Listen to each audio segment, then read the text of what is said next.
Évangile de Jésus-Christ, selon Saint Jean 21, 9. Tôt le dimanche matin, alors que le jour n'était pas encore levé, Marie de Magdala se rendit au tombeau. Et elle vit que la pierre de l'entrée avait été enlevée. Elle courut trouver Simon-Pierre et l'autre disciple que Jésus aimait.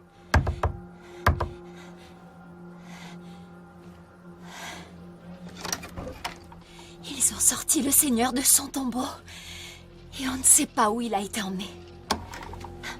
Alors Pierre et l'autre disciple sortirent et allèrent au tombeau. Tous les deux couraient vite, mais l'autre disciple courut encore plus vite que Pierre et arriva le premier au tombeau. Il se pencha et aperçut les bandes de lin par terre, mais il n'entra pas. Simon-Pierre, qui le suivait, arriva et pénétra directement dans le tombeau.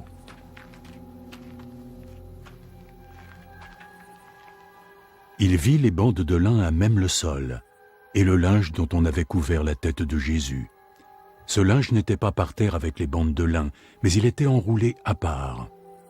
Puis l'autre disciple, qui était arrivé le premier, entra à son tour. Il vit et il crut. Il ne comprenait pas encore que selon l'Écriture, Jésus devait se relever d'entre les morts.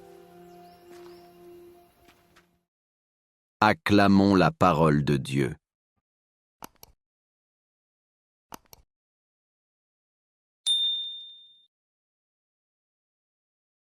Voici le premier jour de toutes les semaines, ce petit matin de victoire de Jésus sur la mort, jour de résurrection, jour du Seigneur. Cet événement est la marque de nos vies de chrétiens. Baptisés, nous vivons de ce passage de Jésus, de la mort à la vie auprès du Père, mais toujours avec nous sur nos routes. Chaque dimanche, jour du Seigneur, nous venons célébrer la source de la lumière, qui donnera lumière à nos jours de la semaine. Alors, aller à la messe ? Obligatoire ? La lumière est venue dans le monde. Le cierge pascal symbolise cela. Veut-on laisser nos jours dans les ténèbres ? Il y en a en ces temps d'incertitude, de mal-être, de perte de sens. Ou bien voulons-nous laisser la lumière jaillir du tombeau ? Je sais que le dimanche, il n'y a plus de course pour aller au rendez-vous du ressuscité. Mais ce matin-là, Marie-Madeleine est en route. Il est encore nuit. Elle est un peu triste à l'aller, au rendez-vous du mort. Puis stupéfaite, le tombeau est vide. Elle court.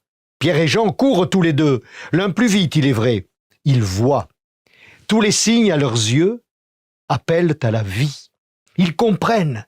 Il est ressuscité. Peut-être n'a-t-on pas encore bien compris.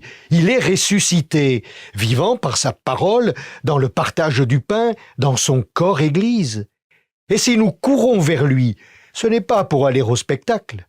C'est pour être une pâte nouvelle, le pain de la Pâque, et à notre tour, être pour les frères.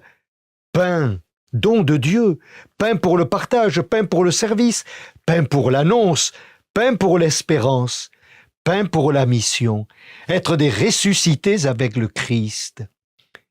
Il nous attend, comme il attendait Marie-Madeleine, lui le jardinier. Le tombeau est vide.